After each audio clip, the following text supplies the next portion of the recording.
Hi everyone, welcome to the Oracle sessions. I'm using the Kyle Gray Oracle cards.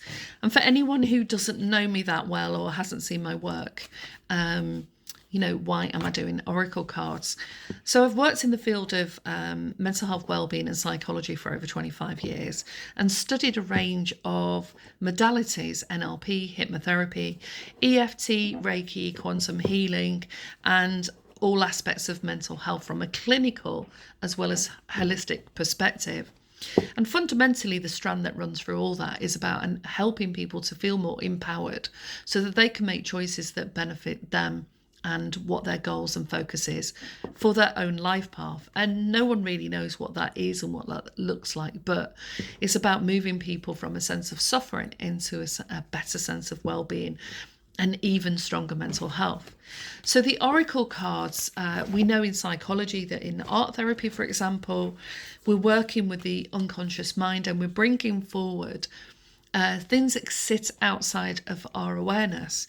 And so the Oracle cards is a tool, often seen as a spiritual tool, to help you connect with either with source, with your own spirituality, or the path that you're on.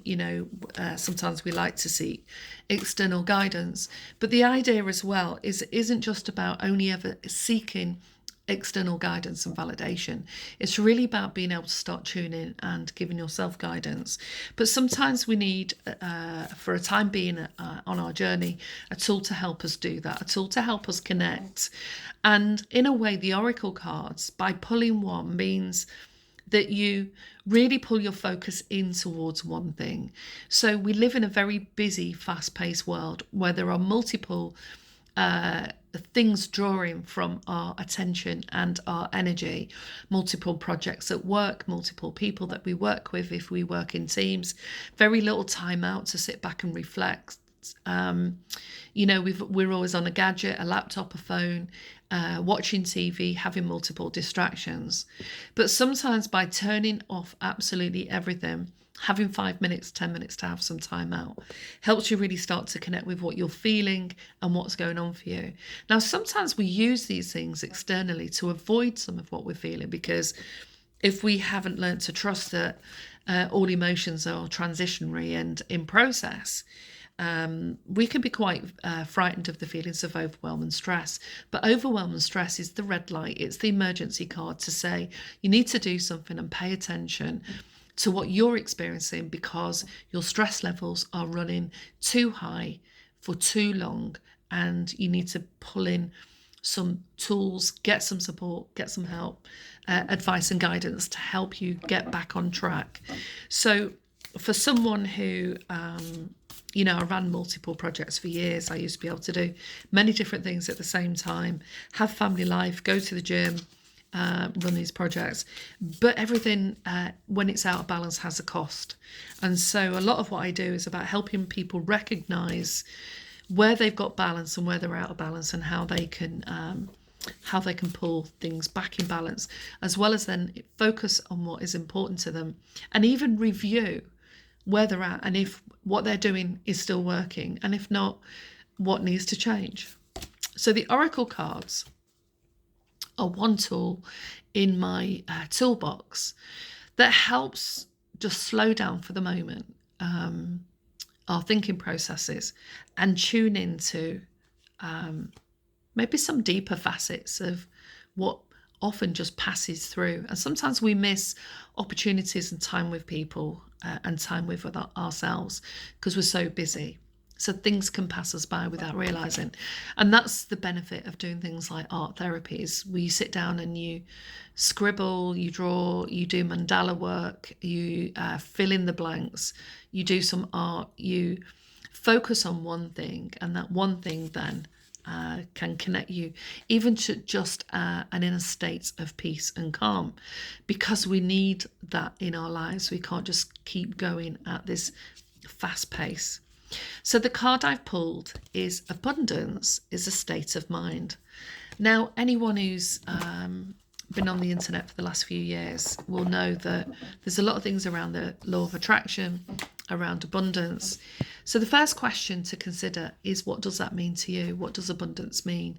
Often we just relate that to money, but sometimes it's about having people around us where we feel good, we enjoy spending time with them. We've got an abundance of time, space.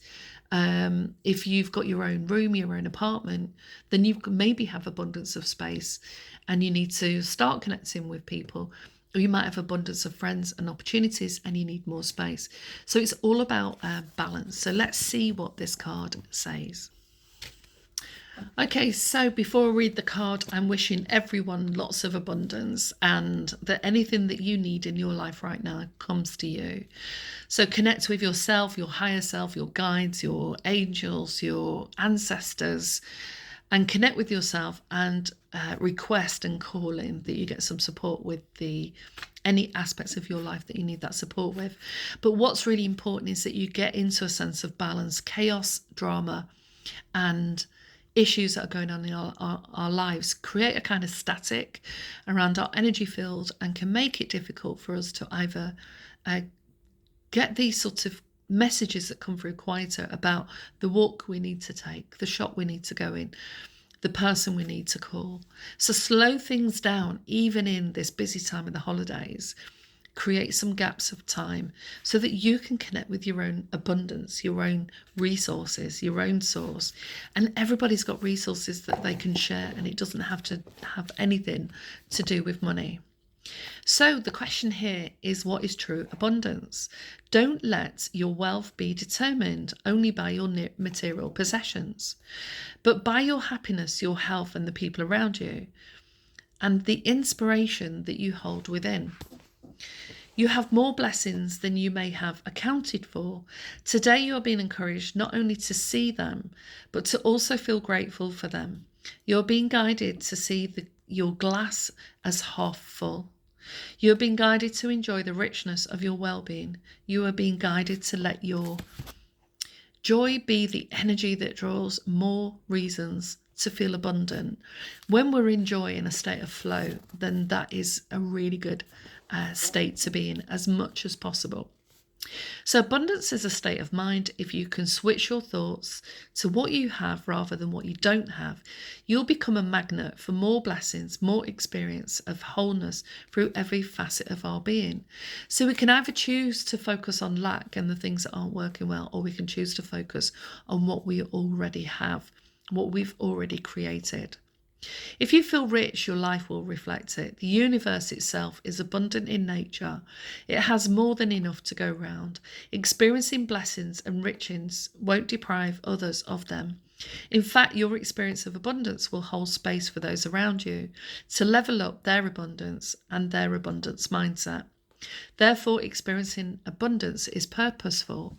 So when you feel more abundance, you can be abundant in time and give someone some time, abundant in energy and spend time with someone, abundant in resources so you can help someone out with their website or coming up with a leaflet, a flyer. It's a new business. There's lots of different ways that we can share our abundance, but first of all, you need to connect with that space within yourself and think of the times in your life when you have been abundant. We've all made mistakes. We've all done things in the past that we might have wanted to have handled differently. We might have lost resources or been frivolous with those. We don't always know what we're going to need in the future, but at the same time, we're only ever really in the present. So the vibe of the day is, I'm rich in blessings, inspiration, people I love. So hopefully that inspires, helps you feel more uplifted, and helps you connect with the joy of abundance.